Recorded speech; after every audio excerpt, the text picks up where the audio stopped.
हमारा उत्तराखंड सैनिक बहुल्य प्रदेश रहा है और सैनिकों की यहाँ पे एक योगदान पूरे देश के लिए हमेशा से रहा है। तो ऐसे ही पूर्व सैनिक हमारे साथ हैं जो इस बार प्रतीत नगर के प्रधान प्रत्याशी हैं। उनका नाम है ऑर्डिनरी कैप्टन हर्षमणि लस्याल जी। आपका स्वागत है उत्तराखंड टाइम्स में। धन्यवाद उत्तराखंड टाइम्स के लिए, जो आपने मुझे इंटरव्यू के लिए आमंत्रित किया, उसके लिए आपका बहुत बहुत धन्यवाद। आप पूर्व सैनिक रहे हैं सेना में, आपने कई साल आपने अपनी सेवाएं दी हैं। कितने साल आपने सेवाएं? मैंने भारतीय सेना में 28 वर्ष की सेवा की है और 28 वर्ष सेवा के बाद आज मुझे 15 साल पेंशन आए हुए हो गए हैं और 16वां साल मेरा प्रवेश होने जा रहा है। प्रतीत नगर में कई प्रत्याशी उठे हुए हैं, आपको पता है, प्रधान प्रत्याशी। तो क्यों आपको लगा उन प्रत्याशियों के बीच, क्योंकि सभी अनुभवी हैं, सभी अपने गांव के लिए कुछ करना चाहते हैं, तो आपको क्यों लगा कि आप भी कर सकते हैं अपने गांव के लिए कुछ? पहले तो मैं आपके चैनल के माध्यम से अपने प्रिय देवतुल्य ग्रामवासियों को हाथ जोड़कर प्रार्थना करता हूं कि मेरे को जो आपके द्वारा पूछा गया कि आपको क्यों लगा कि इस प्रधान पद की दौड़ में आप खड़े हुए हैं, तो मैं पिछले सैन्य काल से ही मेरी रुचि सेवा भाव में रही है और मेरे जो सैन्य काल के दौरान किए गए कार्य और आमतौर पर मैं सिविल कल्याण जैसी संस्थाओं में मैंने काम किया है। बहुत मेडिकल कैंप लगाए हैं, कश्मीर में लगाए हैं, बंगाल में लगाए हैं। फ्लड ऑपरेशन में मैं बंगाल में एक प्रभारी था, एक तहसील का, कूच बिहार तहसील का। तो मुझे वहाँ से ललक लगी है कि सेवा भाव के अलावा कुछ रखा ही नहीं गया है, पैसा कभी पूरा नहीं होगा। और इसी सेवा भाव को देखते हुए मैंने अपने पिछले 15 साल भी कहीं ना कहीं जहाँ भी मैं रहा हूँ, मुझे जब तक मैंने सेवा नहीं की मुझे नींद नहीं आती है। इसी ललक को देखते हुए मैंने देखा है कि पिछले 15 साल से मैं भी पंचायत में हर एक्टिविटीज़ में मैं भाग लेता हूँ और मैंने उसको बहुत गहन अध्ययन किया है और मैंने समझा है कि अगर हमारे ग्रामवासी मुझे प्रधान चुनते हैं तो मैं जरूर अमूल चूक परिवर्तन करने का मैं इरादा रखता हूं और मुझे कुछ हद तक एक्सपीरियंस भी इस क्षेत्र में है। जी, जिस तरह से देखा जाता है प्रतीत नगर रायवाला के अंदर आता है और रायवाला क्षेत्र, प्रतीत नगर लोग बहुत कम जानते हैं, रायवाला के नाम से इस जगह को जानते हैं। तो कुछ यहाँ पे काफी कमियां भी है। नशा, क्योंकि शराब के ठेके यहाँ पे हैं, दो ठेके यहाँ पे हैं। अंग्रेजी शराब का ठेका है, देसी शराब का ठेका है। दोनों जगह से जब हम अंदर एंट्री करते हैं गांव के अंदर, तो दोनों जगह से हमें ठेके मिलते हैं। फिर फाटक भी है और बहुत सारी समस्याएं हैं। नालियों की सफाई नहीं है, निकासी नहीं है, बहुत सारी चीजें यहाँ पे कमी देखने को मिलती है। तो इस पे आपका क्या कहना है? मैंने आपके समक्ष अभी बहुत जल्द मैं अपना पंचवर्षीय कार्य योजना अपने ग्रामवासियों के समक्ष पेश करने जा रहा हूँ। इस कार्य योजना में मैंने जो बातें आपने की, इसके अलावा मैंने बहुत बातों पर फोकस डाली है और ये सारी बातें लगभग 99% वो बातें हैं जो एक प्रधान अपने कार्यकाल में पूरा कर सकता है। इन्हीं इरादों के साथ मेरे कुछ पॉइंट मैं आपके समक्ष कहना चाहूँगा, क्योंकि है तो बहुत लंबा, लेकिन ये बहुत ही संक्षिप्त में बताना चाहता हूँ। सबसे पहले तो मुझे आप पूरे ग्रामवासियों के समर्थन से, आखिरी बात से मेरे पास समय की, मैंने लगभग सामाजिक दायित्व जो पारिवारिक होता है, लगभग मेरा ऊपर वाले की ऐसी कृपा रही है कि पूर्ण हो रहा है, हो चुका है और आने वाले जो जन्म लेगा उसे कर्म करना जरूरी है। तो सबसे पहले तो मेरे पास समय है। मैं उस समय को 24/7 जो एक आजकल एक स्लोगन चला है, उसको मैं लगाना चाहता हूँ ग्राम पंचायत के विकास के लिए। इस विकास के साथ सबसे पहले आप अपने घर भी बना रहे हो तो आपका ये जरूर ध्यान रहता है कि गेट कहाँ बनेगा और बाउंड्री कहाँ बनेगी। तो इसी मध्य को नजर रखते हुए मुझे सुरक्षा अधिकारी रहने का भी एम्स में सौभाग्य प्राप्त हुआ है। उसी को ध्यान में रखते हुए मेरी सबसे पहले प्रायोरिटी है पूरे गांव की सुरक्षा। इस सुरक्षा में मेरा पहला काम है अपने गांव के लिए ग्राम प्रहरियों की नियुक्ति करना। हर चौक चौराहों जंगल में सीसीटीवी कैमरे और प्रकाश की उचित व्यवस्था करना। आवारा पशुओं से सुरक्षा के लिए खांडगांव स्थित काजी हाउस की जमीन है। तो मैं समस्त ग्राम प्रधानों के से साथ विचार विमर्श करके जनता मुझे चुनती है, तो इसका भी हम निवारण करने का पूरा प्रयास करेंगे। उसके बाद बंदरों से आतंक, आए दिन जो है कोई ना कोई बंदर से कटता हुआ नजर आता है, इसका करूंगा। और गांव में विशेषकर जो फेरी वाले बाहर से आने वाले हैं, जो लोग जो कपड़ा बेचने वाले हैं, कोई कुकर बेचने वाला है, कोई कुछ बेचने वाला है, कोई यहाँ तक कि मैंने देखा है सोना चांदी फ्री में साफ कराने वाले में, ऐसे लोगों की मॉनिटरिंग की जाएगी, इनका पास बनाया जाएगा टेम्पररी, और इस प्रकार से सब पर नजर रखी जाएगी।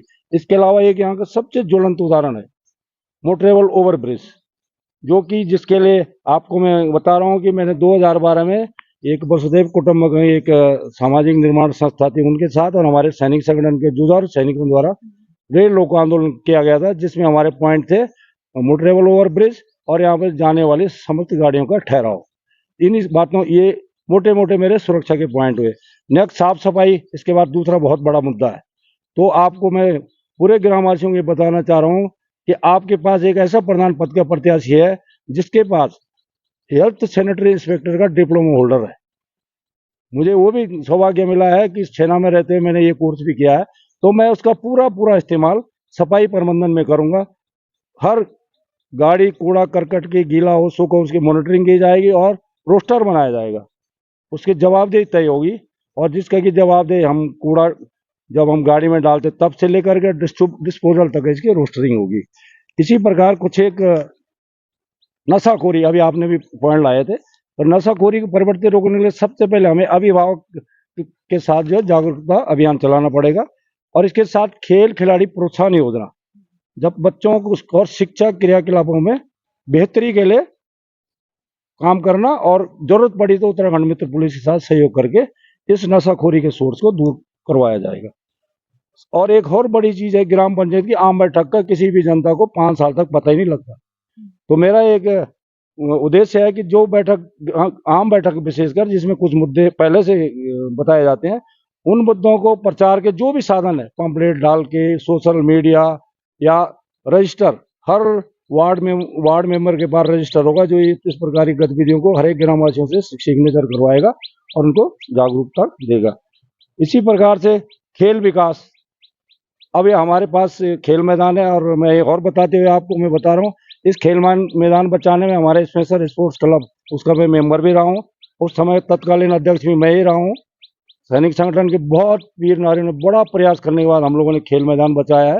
इसमें हमारे ग्रामवासियों का बहुत योगदान है, जिसमें स्वर्गीय शिवानंद धोंडियाल जी का भी बहुत बड़ा योगदान है। मैं उनको उस खेल मैदान को एक श्रद्धांजलि के रूप में देखना चाहता हूँ, और उनके नाम से हमने अपने रहते हुए 2 बार उनका नाम से, उनके मेमोरियल के नाम से हमने क्रिकेट टूर्नामेंट आयोजित करवाया है। तो खेल गतिविधियों पे मेरा विशेष ध्यान है, क्योंकि मैं खुद एक खिलाड़ी रहा हूँ, तो इसलिए ये तो है ही। इसके अलावा आपको और बताऊं, मैं और खुशी की बात गांव वालों को यह है कि मैं भर्ती पूर्व प्रशिक्षण केंद्र का इंस्ट्रक्टर भी हूँ। मैं वो भी जानता हूँ, मैंने उत्तराखंड अपने टिहरी गढ़वाल में 2017 से 20 तक ये केंद्र निःशुल्क चलवाया है, और ये मेरी बहुत इच्छा है कि मैं इन गरीब तबके के बच्चों को विशेषकर ये वाला मैं ट्रेनिंग दिलाऊं। ये ट्रेनिंग हो गई, उसके बाद मैं एक अपने साथ जो 24 घंटे प्रधान उपलब्ध रहे, उसके लिए एक मैंने तर्क सोची है, एक प्रधान प्रतिनिधि बनाया जाएगा, जिसको जबकि आपको बताऊं कि एक प्रधान को 3500 रुपये उसका मासिक वेतन मिलता है, लेकिन मैं 3500 रुपये अपने पेंशन से डालूंगा और एक बेरोजगार को रोजगार भी दूंगा, और जनता को उपलब्धता हासिल होगी। जो भी काम होगा प्रधान के एब्सेंटी में, उसके अनुपस्थिति में, क्योंकि उस प्रधान को बहुत जगह जाना पड़ता है, लेकिन ग्रामवासियों को ये एहसास नहीं होगा कि ग्राम प्रधान उपलब्ध नहीं है वो। और इसके साथ मेरी एक योजना और है, जो गरीब बच्चे के तबकों के लिए मैं पार्ट टाइम शिक्षक भी 1-2 जो भी उपलब्ध है वो भी मैं कराने का मेरा दिल्ली ख्वाहिश है, और मैं ये जरूर कराऊंगा। इस प्रकार का एक और पॉइंट है मेरा कि जो विद्युत उपखंड कार्यालय हमारा आईटीपीएल के पास चल रहा है, नाम है रेवाला, आपने देखा होगा उसका नाम रेवाला की बाउंड्री कहाँ है सबको पता है, और इसको मैं यथाशीघ्र प्रधान बनने के 3 महीने के अंदर मैं इसको यहाँ ट्रांसफर नहीं करवाया, चाहे मुझे धरना देना पड़े, प्रदर्शन देना पड़े, जनता को साथ लेके ही होगा ये काम, ये अकेला तना बाहर नहीं खोल सकता है। इस प्रकार से एक और योजना है स्वस्थ ग्राम सुखी ग्राम। इसमें मेरी व्यक्तिगत सोच ये है कि ग्राम पंचायत की जो खाली पड़ी जमीन है, जहाँ जितनी भी जमीन पड़ी हो, वहां पर पार्क बनाए जाएंगे, क्योंकि ये देखने वाले बच्चों को कहीं पेमेंट पार्क तक नहीं है, तो ये पार्क की तो बहुत बड़ी समस्या है। इस पार्क के साथ साथ मेरा कुछ खेल के प्रति और ज़्यादा रुचि है। इसमें तीरंदाजी हो गया, इंडोर स्टेडियम के अंदर जो भी गेम होते हैं। और एक और महत्वपूर्ण योजना है स्विमिंग पूल। हमारे पास पानी उपलब्ध है, जमीन उपलब्ध है, तो स्विमिंग पूल बनाया जाएगा जिसमें फिजिकल ट्रेनिंग से लेके, और मुझे लगता है उससे ग्राम पंचायत में इनकम भी होगी, छोटे मोटे वहाँ पे अपने ठेले भी लगेगी, बच्चों का खान पान भी होगा और मनोरंजन भी होगा और स्वस्थ शरीर भी होगा। ये और बड़ी योजना है। और आपको एक और बताऊं, एक और चीज़ हमारे इस क्षेत्र में देखने में आ रहा है कि जो गवर्नमेंट इंटरमीडिएट कॉलेज है, यहाँ पर वाणिज्य संकाय नहीं है। उस वाणिज्य संकाय के लिए बच्चों को दूरस्थ इंटर कॉलेजों में जाना पड़ता है, तो वो भी मेरी सोच है कि उसे भी जरूर खोलने का प्रयास किया जाएगा। इसके अलावा एक और है महत्वपूर्ण योजना है प्रधानमंत्री मोदी जी की स्वामित्व कार्ड योजना। उसका सर्वे हुआ था हमारे यहाँ, लेकिन बहुत जगह छूट गया है किन्हीं कारणों से, जो भी कारण रहे होंगे। और सबसे बड़ी समस्या है उन कार्ड जो मिले हैं, मैक्सिमम 60 से 70% लोगों के त्रुटिपूर्ण कार्ड बने हैं, तो उसको दुरुस्त कराने के लिए ये कार्य किया जाएगा। इसके लिए मैंने तत्कालीन प्रधान के साथ मिल करके खुद एसडीएम के साहब को ये ज्ञापन दिया हुआ है, उसकी कॉपी भी मेरे पास उपलब्ध है। इसके अलावा मेरा ध्यान जो है लोक परंपराओं, सामाजिक ताना बाना, जो रीति रिवाज है उस पर भी रहा है, और सारी जनता का सहयोग मिलता आ रहा है। जिसका एक बानगी है हमारे पास, गढ़वाली कुमाऊनी महासभा के तत्वावधान में पिछले 3 वर्षों से लगातार भड्डू दाल भात और सांस्कृतिक कार्यक्रम का आयोजन, साथ ही इगास बगवाल जो कि हम लोग भूल चुके थे, तो हमने अपने बच्चों को, आने वाली पीढ़ी को ये ट्रांसफर करने की हमारी योजना है। और हम इसको बहुत बेहतर, मैं तो जनता से मेरी अपील भी है, जो कि बच्चों के चूड़ाक्रम होते हैं, शादी ब्याह में जो हमारे मेहंदी हाथ होता है, उसमें भी अगर आप ये आयोजन करें तो हम जनता के कुछ सहयोग करने के लिए जो भी हमसे होता है हम तत्पर रहेंगे। जी, मैं यहाँ पे आपको रोकना चाहूंगी क्योंकि प्रतीत नगर मिला जुला यहाँ पे समुदाय रहते हैं, उत्तराखंडी भी रहते हैं, उत्तराखंड के जो गोरखाली समुदाय हैं वो भी रहते हैं। इसके अलावा जो बाहर से जो यहाँ पे आते हैं काम करने इतने सालों से, वो लोग भी यहाँ पे रहते हैं अन्य राज्यों के। मतलब एक तरह से ये मिनी इंडिया इसको मिनी कहेंगे। इंडिया है। जी, बिल्कुल, आपने मेरे मुंह से ये सब छीन लिया। मैं इसको मिनी इंडिया ही कहता हूँ। शायद मेरे ग्रामवासियों को ये भी मालूम होगा, जहाँ कभी भी मैंने बात की है तो मैंने कहा सारा भारतवर्ष हमारे प्रतीत नगर में बसता है। यहाँ सभी धर्म संप्रदाय के लोग हैं और सभी प्रकार के लोगों का सम्मान होता है, और सभी प्रकार के लोगों को बार त्योहार का हम सब लोग मिलजुल के उसको मनाते हैं। और इसकी मेरी योजना है कि सबके साथ एक जैसा व्यवहार, सबके किसी को ठेस न पहुंचे। ये मेरा, मैं वचन भी देता हूँ आज की इस इंटरव्यू के माध्यम से, ये जरूर इसमें विशेष ध्यान रखा जाएगा। इसके अलावा एक मैं आपको बताना भूल गया कि मेरी एक और महत्वाकांक्षी, एक जो लोग हमारे इस क्षेत्र के गांव के, विशेषकर पहले गांव के, जो किसी भी क्षेत्र में उत्कृष्ट कार्य कर रहे हो, नागरिक भी कर रहा हो, समाज सेवा में कर रहा हो, पढ़ाई लिखाई में कर रहा हो, महिलाएं कर रहे हो, एडवेंचर में कर रहे हो, उन सब का जैसे हमें मालूम होगा तो एक नागरिक सम्मान जो है ग्राम पंचायत के द्वारा किया जाएगा। इसके साथ साथ एक और योजना है इसी से मिलती जुलती है, जो लोग रिटायरमेंट लेते हैं, चाहे वो कहीं से भी रिटायरमेंट हो, सरकारी अधिकारी, कर्मचारी या सैन्य, हमारे जैसे लोग जो फौज से रिटायरमेंट हो, ये प्रथा तो हमारे सैन्य समाज में आपने को भी देखने को मिल रही होगी। लेकिन मैं इसको पूरा बढ़ाने के प्रयास कर रहा हूँ कि क्यों ना ग्राम पंचायत इन सबका सम्मान करे। सिर्फ ग्राम पंचायत को नोटिस मिलना चाहिए कि पता होना चाहिए ये हो रहा है। अगर प्रधान नहीं है तो उनका कोई प्रतिनिधि या पंचायत सदस्य, इस योजना पे बिल्कुल युद्ध स्तर पर काम किया जाएगा।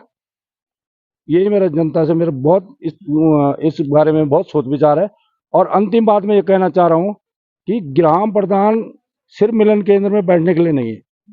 मेरी ये योजना है, मैंने एक रोस्टर बनाया है अभी तक, फिलहाल मेरा रोस्टर हो तो कुछ सरकारी अधिकारी कर्मचारी के आवागमन पे भी कुछ निर्भर करेगा, लेकिन सोमवार बुधवार वो जो है मिलन केंद्र, बृहस्पतिवार को होशियारी मंदिर, शुक्रवार को फिर मिलन केंद्र, शनिवार को वो प्राथमिक विद्यालय प्रतीत नगर में आंगनबाड़ी केंद्र। इससे क्या होगा कि प्रधान के साथ के पास पहुंचने के लिए लोगों को दौड़ नहीं लगानी पड़ेगी, प्रधान जनता के द्वार, ये मेरा उद्देश्य है। इसको अमल में लाया जाएगा। और अगर बाय द वे प्रधान नहीं आता अपने रोस्टर में किसी कारणवश से, तो प्रधान प्रतिनिधि वहां पर आपको उपस्थित होगा। ये मेरी योजना है। और बताइए, मतलब ये बिल्कुल ऐसी योजनाएं जो लग रही है, जो आपने सेना में जो काम किया, जो 28 साल आपने वहां दिए हैं, तो उस चीज को आप अपने गांव में निचोड़ना चाहते बिल्कुल मेरा एक्सपीरियंस इस रही बात, मेरे को सबसे बड़ा और एक्सपीरियंस मिला है एम्स में सुरक्षा अधिकारी। देखो मैं ये बता रहा हूँ कि कोई भी काम जब तक आप संघर्ष नहीं करोगे तो आप सीख नहीं पाते। कितना भी नॉलेज ले लो, लेकिन एक बीकन ने बताया था, travel is the good knowledge of education. जब तक आप फिजिकल अपने जाओगे नहीं तो किताब में कुछ नहीं रखा हुआ, जब आप खुद चले गए तो आपको कोई चीज़ बयान करने की जरूरत नहीं है। इस प्रकार का नॉलेज कुछ मिला है। और मैं जनता के साथ पिछले 15 साल से शायद ही कोई एक्टिविटी जो जहाँ मैं उपस्थित नहीं हुआ हूँ, और मैंने बहुत कुछ सीखा है जनता से। और मुझे उम्मीद है कि जनता भी मेरे पीछे पीछे मेरी सहभागिता को देखते हुए, मैं ये नहीं बोल रहा हूँ कि मैंने किया, लेकिन जनता ने ही मुझे सिखाया और जनता के साथ ही मैंने मिलकर काम किया है। इसके लिए मैं अपने सैनिक संगठन के अपने जुझारू साथियों को, स्पेशल क्लब के, स्पोर्ट्स क्लब के जो हमारे जुझारू खिलाड़ी हैं, और एक बात मैं और बताना भूल गया, केदारनाथ आपदा में हम लोग उस समय मैं अध्यक्ष था सैनिक संगठन का, तो 3 ट्रक हमने आपदा राशन राहत सामग्री पहुंचाई थी, जबकि नो मूवमेंट था। लेकिन हमने एक एफिडेविट दिया था एसडीएम को, तत्कालीन एसडीएम को, कि हम अपना पूरी जवाबदेही लेते हैं, हमारे साथ कुछ भी होगा तो नो क्लेम, हमारे परिवारजन कोई क्लेम नहीं करेंगे। ये जुझारूपन हमने नहीं, वो मेरे साथी जो स्पेशल स्पोर्ट्स क्लब के हैं जुझारू खिलाड़ी और उनके प्रशिक्षकों ने भी निभाया। उनको मैं कोटि कोटि धन्यवाद भी देना चाहता हूँ। हैं? ये तो जो आपने इसमें लिखा है, फिर महिलाएं भी आती हैं हमारे क्षेत्र में, क्योंकि वही मिनी इंडिया है यहाँ पे। गरीब भी हैं, अमीर लोग भी हैं, और कुछ महिलाएं, हमारे उत्तराखंड की महिलाएं खास करके ऐसी हैं कि वो बिल्कुल पहाड़ जैसी नारी हैं, वो कुछ भी काम कर सकती हैं। और वो उनको चाहिए, क्योंकि हम महिलाओं को प्लेटफॉर्म नहीं मिल पा रहा है कि वो कैसे अपने बच्चों को देखते हुए, अपने घर को चलाते हुए किस तरह से वो अपना काम करें, मतलब कुछ आजीविका भी उनकी हो, कुछ एक इनकम हो जिससे कि वो एक एक्स्ट्रा इनकम कर सके। बिल्कुल सही बात है। महिला महिला अगर सक्षम है तो एक परिवार बहुत उसकी क्या बोलते हैं, तगड़ी नहीं पड़ सकती है। महिला स्वास्थ्य समूह का जो आजकल चल रहा है, अभी बहुत छोटे स्तर पर है। तो मेरे तो महिलाओं के लिए एक योजना है कि यहाँ पर समाज कल्याण की जमीन भी है। मेरे एक योजना है कि एक बड़ा उनके लिए एक हॉल बनाया जाए, उनके लिए सारी सुविधाएं, बेहतर से बेहतर सुविधाएं उनके लिए असेंबल होने के लिए, उनके सम्मेलन करने के लिए, बातचीत करने के लिए वो भी होगा। साथ में जो आपने बोला जो बेरोजगार लोगों के लिए, इनके लिए खासकर जैसे कुटीर उद्योग चल रहे हैं आजकल, जैसे पत्तल उद्योग है, एक मशीन ला के वहाँ पर महिलाओं को लगा लिया तो पत्तल उद्योग में महिलाएं काम कर सकती हैं। इसी प्रकार से हमारे गढ़वाल की कई योजनाएं हैं, जिसमें जैसे आपकी गढ़वाल से कोई एक अपना सारा मोटा मोटा अनाज को एकत्रित किया कि उनको पैकेट में बनाया जाए और उसको भी बिक्री हो सकता है, वो काम भी करवाया जा सकता है। और जैसे हमारा ये दुग्ध उत्पादन है, इसमें जो सरकार की योजना है, ये आम एक पशुपालक तक पहुंचने के लिए बहुत पापड़ बेलने पड़ते हैं, और उनको पता भी नहीं होता। जब पता होता है तब तक 5 साल निकल जाते हैं। तो मेरा ये मानना है जो पात्र हैं उनके लिए 100% काम किया जाएगा। उन महिलाओं के लिए, चाहे उनकी गौशाला का निर्माण हो, चाहे किसी के भवन का हो, भाई जो पात्र है, जो सरकार ने नॉर्म्स रखे हुए हैं वो तो आपको फॉलो करने ही पड़ेंगे। बिना नॉर्म्स के तो आगे नहीं बढ़ सकते हैं। लेकिन फिर भी ऐसा कोई ना छूटे जिसके पास योजना आई थी और वो छूट जाए, ये मेरा प्रयास रहेगा। और फिर बात आती है, देखो पर्यावरण हमारा एक कर्तव्य होना चाहिए एक इंसान के नाते कि हमें अपने पर्यावरण को बचाना है।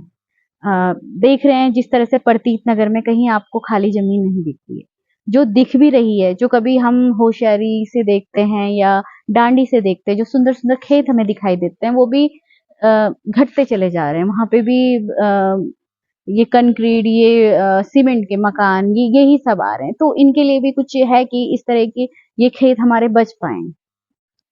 इसमें तो मैंने आपको पहले बताया था, खाली पड़ी जमीन का इस्तेमाल क्या होगा।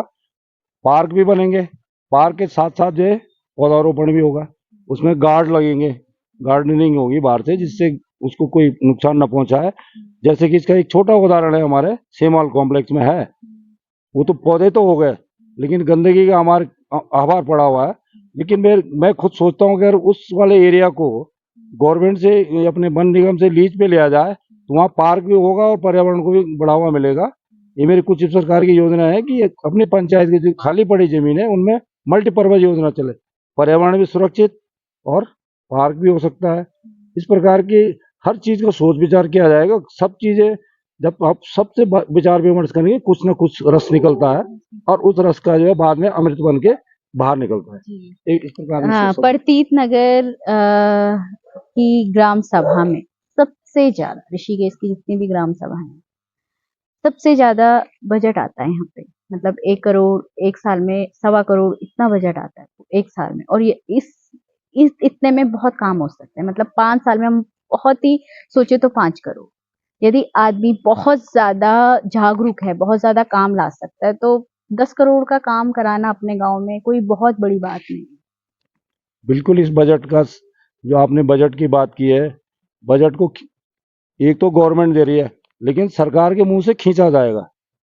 हमारी ये ललक है, क्योंकि सरकार भी हमारी, पैसा भी हमारा ही, तो हम तो क्यों नहीं खींचे हम भाई। अगर हम विकास के लिए खींच रहे हैं, जब सरकार भी चाह रही है विकास हो विकास हो, कोई गरीब ना रहे धरातल में, तो इसको तो खींचा जाएगा।